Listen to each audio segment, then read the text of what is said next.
Merci de m'accueillir. J'ai pas dit à Guilhem, mais moi je viens faire une thérapie ici, parce que j'ai engagé 1,4 million de budget sur l'influence chez Lemlist cette année, et plus j'en parle, plus ça me rassure. Voilà, plus vous allez me dire que c'est une bonne idée, et plus vous allez me dire que j'ai bien fait de le faire. Je viens au nom de Lemlist, évidemment, j'ai fait de l'influence aussi chez Folk, juste avant qu'il y ait un CRM. Donc ça fait 4 ans et demi maintenant que j'essaye de faire de l'influence sur le monde du B2B, donc je crois avoir des choses à raconter, en tout cas des choses qui peuvent vous intéresser. Je vais essayer de vous expliquer la thèse que nous on a chez Lemlist et pourquoi est-ce qu'on pense que c'est une bonne idée de faire l'influence sur le B2B. Ce qu'on fait concrètement, qu'est-ce qu'on a aussi raté, parce que comme ça peut vous servir. Et aussi, globalement, comment est-ce qu'on peut se lancer là, demain, pour vous. Je sais aussi que je viens du monde du SaaS et que tout le monde ici ne fait pas de SaaS. Donc j'essaierai aussi de sortir de ma bulle, voilà, pour que tout le monde puisse avoir de la valeur. Pour commencer, j'aimerais juste, à main levée, s'il vous plaît, si quelqu'un ici dans cette salle a déjà été influencé par Instagram et a acheté un produit, un service. À main levée, s'il vous plaît. Merci beaucoup. Et maintenant sur LinkedIn. Ah, donc quand même. C'est exactement là où, en gros, je veux vous emmener. C'est que globalement, effectivement, comme on le disait en intro, l'industrie B2C a popularisé l'influence. Aujourd'hui, le B2B est pas du tout exempt de cette influence-là, et on a toujours l'impression de penser à l'influenceur beauté, à l'influenceur mode, etc., etc. L'influence, en fait, c'est ni plus ni moins que de la confiance, et la confiance, vous la retrouvez dans n'importe quel corps de métier. Je vous ai pris 2 exemples là, qui sont 2 personnes que je connais, Jérémy Blackwell et Nicolas Paul. Jérémy Blackwell fait de l'influence financière sur LinkedIn. Voilà, c'est niche, ça existe, et c'est clairement pas le seul. Et Nicolas Paul, c'est encore plus niche, il fait de l'influence menuiserie sur LinkedIn. Voilà. Et ça c'est niche, par contre. Tout ça pour vous dire que ça existe dans tous les secteurs. Ça existe dans la finance, dans la menuiserie, ça existe dans le SaaS, ça existe dans le content, ça existe dans le CRM, dans les sales, etc., etc. LinkedIn, YouTube, Instagram, TikTok et regorge de profils comme ça. La question, c'est comment est-ce qu'on les trouve, comment est-ce qu'on bosse avec eux, et surtout comment est-ce qu'on maximise, nous, notre stratégie globalement de marque. Voilà. Je vous ai montré là 3 exemples d'influenceurs avec lesquels Lemlist travaille. Juste pour vous donner des chiffres, aujourd'hui, Lemlist travaille avec une centaine d'influenceurs B2B sur LinkedIn, YouTube, Instagram, TikTok. On a, je vous ai dit, engagé 1,4 million de budget cette année sur la partie influence. Et aujourd'hui, on estime qu'on a un ROI x4 par rapport à notre dépense. Donc voilà, j'essaierai de détailler un petit peu après. Mais globalement, c'est un peu le genre de post LinkedIn que vous pouvez peut-être voir sur LinkedIn, qui sont sponsorisés par Lemlist. J'expliquerai tout à l'heure comment est-ce que ces posts-là sortent et comment il y a le process de création derrière. Moi, j'ai jamais fait de RP. Alors, du coup, je ne sais pas si c'est RIP les RP ou pas, mais moi, j'en ai jamais fait. Par contre, je crois savoir ce que c'est. Et globalement, en fait, je crois que l'influence vient court-circuiter un petit peu cette relation-là qu'on avait avec les journalistes et nos clients. Et globalement, aujourd'hui, si vous avez tous acheté un produit sur Instagram, c'est globalement que l'influence, ça marche, en fait. Et donc, pourquoi est-ce que ça ne marcherait pas dans le B2B, sachant qu'on est des humains, on achète à des humains, évidemment qu'on est sous couvert d'une boîte, etc., etc. Mais globalement, il n'y a pas de raison pour laquelle l'influence ne pourrait pas marcher aussi.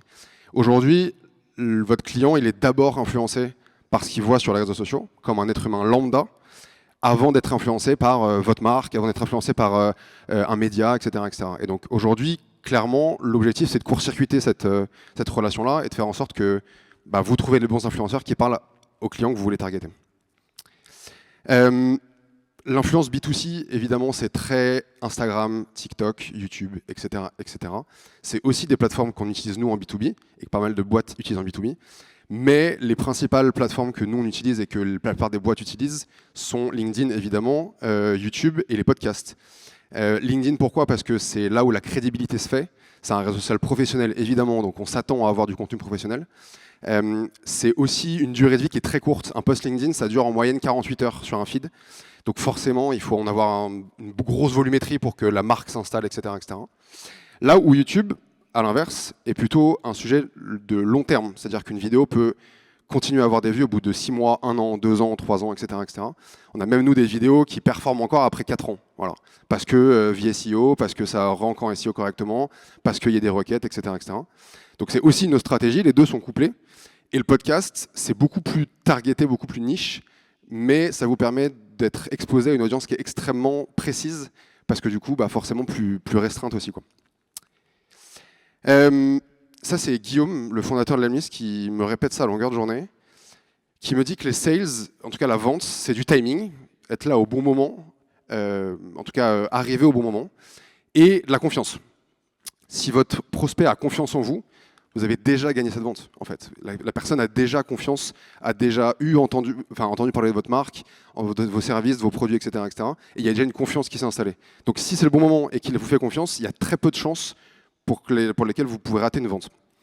Et globalement, l'influence, ça vient plutôt accentuer le deuxième pan de la vente, qui est la confiance, mais aussi la question du timing. Puisque, encore une fois, si vous êtes intéressé par un produit ou un service et qu'un influenceur en parle, ça va globalement générer ce besoin-là chez vous et ça va globalement l'amener directement au moment où vous en avez besoin, quoi.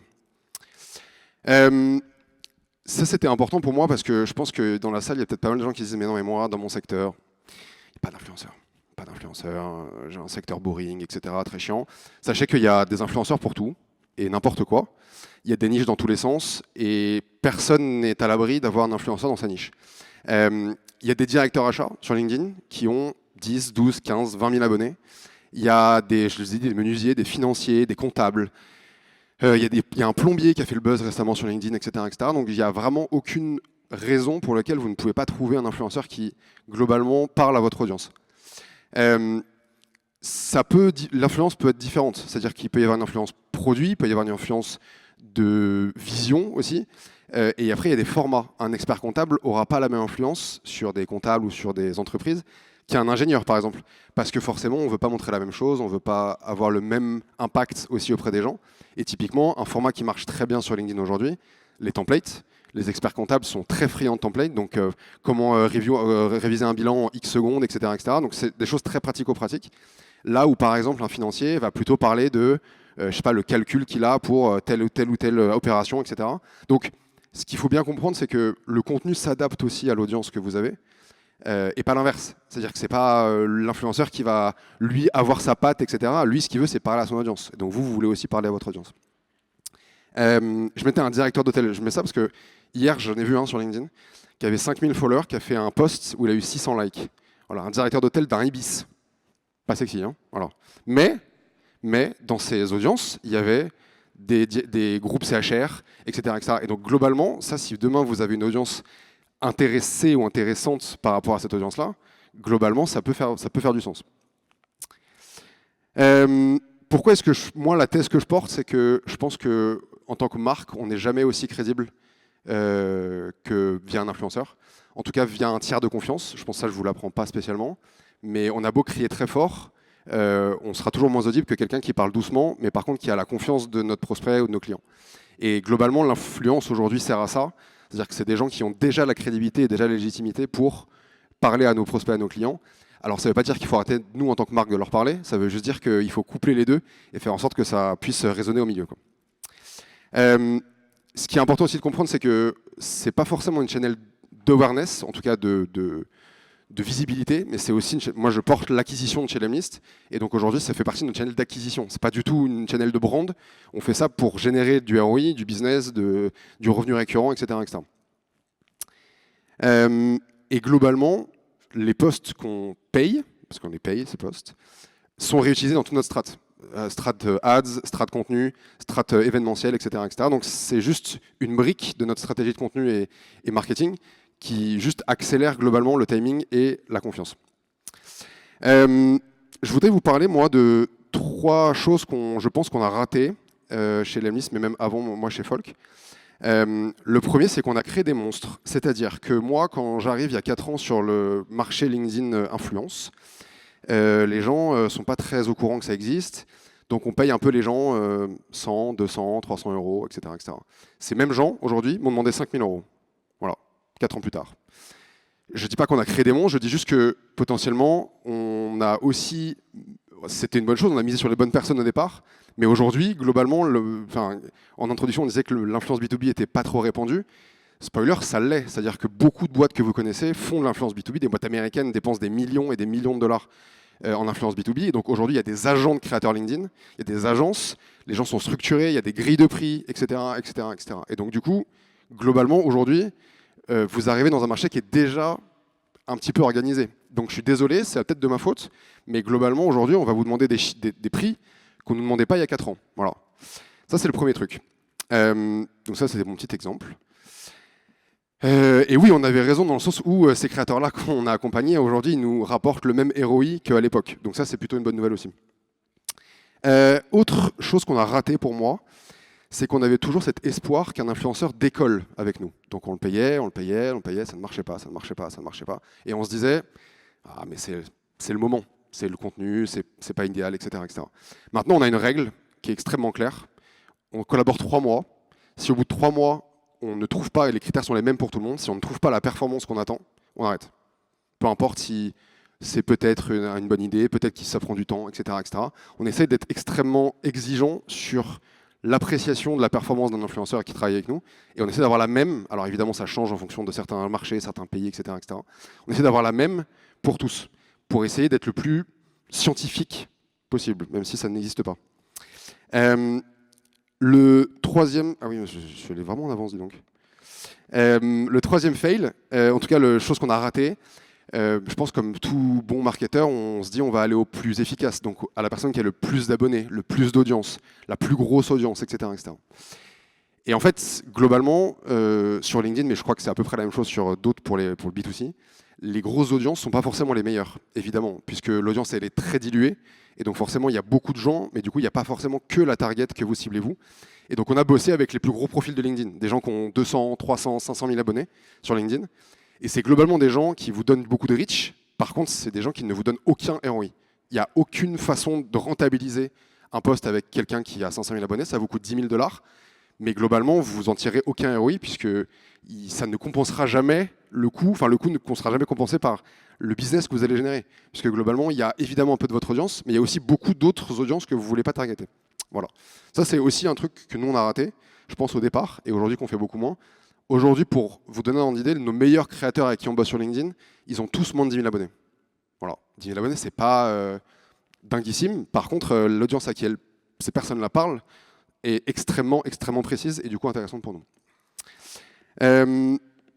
Tac, ça c'est un exemple de créateur avec qui on travaille, un créateur français qui s'appelle Jed, qui comme vous pouvez le voir a 9 686 abonnés, et c'est le créateur sur lequel on a un ROI de 18. Voilà, c'est-à-dire qu'on a dépensé 1000 et on a obtenu, voilà, je fais un calcul en live, beaucoup plus. Et donc du coup, ça, objectivement, c'est pour moi la stratégie la plus efficace, même à un démarrage, mais c'est aussi celle que nous, on a depuis 1 an et demi maintenant qu'on fait de l'influence, et qui fonctionne encore, c'est-à-dire plutôt de miser sur des petits créateurs avec qui vous pouvez évoluer, et qui vont aussi évoluer avec vous. Et il vaut mieux toujours être le gros client d'un petit prestataire que l'inverse, globalement. Ensuite, je voulais vous donner humblement mes conseils pour se lancer. En tout cas, je nous revois, nous, chez Lemlist ou chez Folk à une époque, et j'aurais peut-être aimé avoir ces conseils-là. La première chose, c'est qu'il faut allouer une poche de budget que vous êtes prêt à perdre. Un peu comme dans la crypto, par exemple, c'est-à-dire qu'il faut juste oublier qu'on a dépensé cet argent-là et se dire que c'est, qu'en tous les cas, un budget qu'on a dépensé. Globalement, 3 à 10% du budget market annuel, pour commencer, c'est bien. Ça dépend de vos budgets, évidemment, et de vos priorités, mais si vous voulez vous lancer, 3 à 10%, c'est plutôt bien. C'est une enveloppe qui est raisonnable.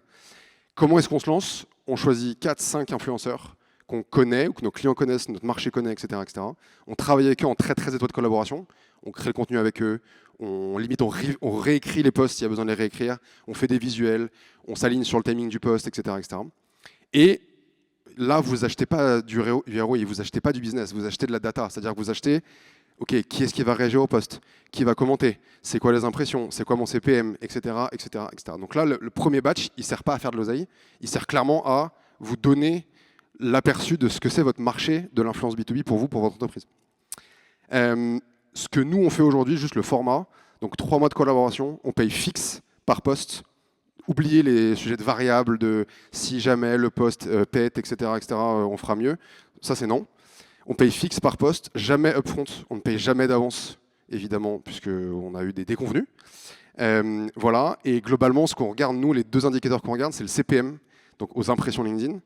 Donc combien est-ce qu'on paye? Aujourd'hui, pour information, on paye entre 120 et 200 $ du CPM, ce qui est plutôt acceptable dans notre industrie. Et ensuite, on a une relation extrêmement forte avec les influenceurs. On leur parle en one-to-one, pas d'agence, pas d'agent, que en direct. Et on fait en sorte que le contenu qu'ils créent, on ait eu notre avis dessus et qu'on fasse en sorte que ça soit extrêmement pertinent par rapport à ce qu'on veut dire. Les influenceurs ont accès aux produits Lemlist. Ça peut être accès à vos services, ça peut être venir dans votre lieu, etc., etc. Globalement, il faut qu'ils puissent sentir le produit et en tout cas l'avoir testé pour que le post soit le plus crédible possible. On leur laisse évidemment une liberté éditoriale. Alors après, liberté éditoriale, oui et non. C'est-à-dire qu'ils peuvent avoir une liberté, mais à la fin, c'est nous qui décidons si oui ou non le post est posté. Voilà. Autre conseil que moi j'avais, alors ça c'est pour vous donner un peu un ordre d'idée des prix. Voilà, ça c'était important, je pense. On travaille avec Giulio Segantini, qui est un mec déguisé en Batman qui fait du call call. Voilà, ça peut arriver. Voilà, pour vous donner un peu un ordre d'idée des prix qu'on pratique et des impressions en face. Évidemment, toutes les impressions ne se valent pas. Giulio Segantini a une audience beaucoup plus large que Fiona, et Fiona, on sait qu'on paye pour une audience très targetée, très niche. Voilà, on fait à peu près 125 posts par mois sponsorisés. On a une personne dédiée sur le sujet, etc., etc. Mais globalement, c'est un peu ça les ordres d'idées, les ordres de prix.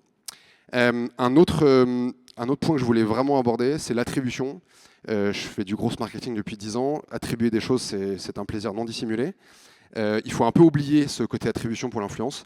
Vous allez vous prendre la tête à déterminer si oui ou non tel sign-up ou tel client vient de tel poste, etc., etc. Acceptez que ça ne sera jamais vrai, ni le cas. C'est-à-dire que vous n'aurez jamais une attribution fine jusqu'à ce point-là. Par contre, ce qui compte, c'est d'avoir une attribution suffisamment robuste pour comparer les influenceurs entre eux. C'est-à-dire qu'aujourd'hui, nous, ce qu'on fait, c'est qu'on compare influenceur A et influenceur B avec le même modèle d'attribution. Comme ça, on est capable de dire si oui ou non on veut travailler plutôt avec lui ou plutôt arrêter de travailler avec lui. Voilà. Mais on ne s'en sert pas du tout pour dire regardez comment l'influence chez Lemlist fait X millions d'ARR, etc., etc. Parce que ça, c'est faux. En fait, on va se tromper quoi qu'il arrive. Donc on préfère ne pas se tromper dans ces choses-là, mais plutôt avoir un rationnel de choix pour nos influenceurs. La recherche, important. Nous, on utilise assez peu de bases de recherche type Favicon, etc. Vos influenceurs, ils sont dans vos connaissances, dans votre feed LinkedIn, dans le feed LinkedIn de vos clients. Voilà, ça c'est important et c'est là où vous allez les trouver. Je vous ai mis un peu aussi, souvent les gens me demandent ah mais est-ce que l'influence ça marche vraiment? Juste des petits commentaires que j'ai trouvés sous des posts influenceurs où il y a des gens qui littéralement disent ah mais je connaissais pas Lemlist, c'est génial, etc., etc. Donc ça c'est du retour aussi très quali. Évidemment ça remplacera pas votre attribution. Par contre ça peut aussi booster un peu votre ego et celui de votre CEO. Donc ça c'était mon sujet de l'attribution. Ça c'était les posts. Ça c'est à date, mais alors les chiffres ont changé, mais c'est à date. Globalement, donc je disais, on a un peu plus de 100 influenceurs actifs, on fait 125 posts par mois. Et aujourd'hui, on a plutôt un ROI x4. Et là, à date, à l'heure où je vous parle, on a dépensé 570 000 € depuis le mois de janvier. Et donc on est toujours dans la target d'1,4 million. Hop, ça c'est juste pour vous montrer les influenceurs, si jamais vous voulez nous les piquer, les influenceurs avec qui on travaille, qui sont très bien, que je recommande. Tac. Et je voulais juste vous dire un dernier truc, c'est que je pense qu'il y a quand même 3 sujets de pourquoi est-ce qu'il faut y aller. Le premier, c'est est-ce que déjà juste la boîte en question croit à cette channel-là? Est-ce qu'elle poste sur LinkedIn? Est-ce qu'elle va sur LinkedIn, etc., etc. Si oui, c'est déjà un bon signal. Est-ce que vos clients, vos prospects vous parlent de gens sur YouTube, sur LinkedIn qui pourraient potentiellement devenir des influenceurs pour vous? Et est-ce que, alors c'est à double tranchant, mais est-ce que vos canaux traditionnels stagnent? Je pense à votre brand, je pense à votre contenu, etc., etc. L'influence peut être un boost qui va globalement aider à faire en sorte que les autres channels aussi reprennent du poil de la bête. Et ça, je pense que c'est des questions qu'il faut se poser. Alors, il y a plein de questions, produits, budget, etc., etc. Mais je pense que juste déjà, si la conviction profonde, elle est là, je pense que c'est le bon moment pour y aller. Voilà, c'était mes conseils pour se lancer. Et je vous remercie de m'avoir écouté.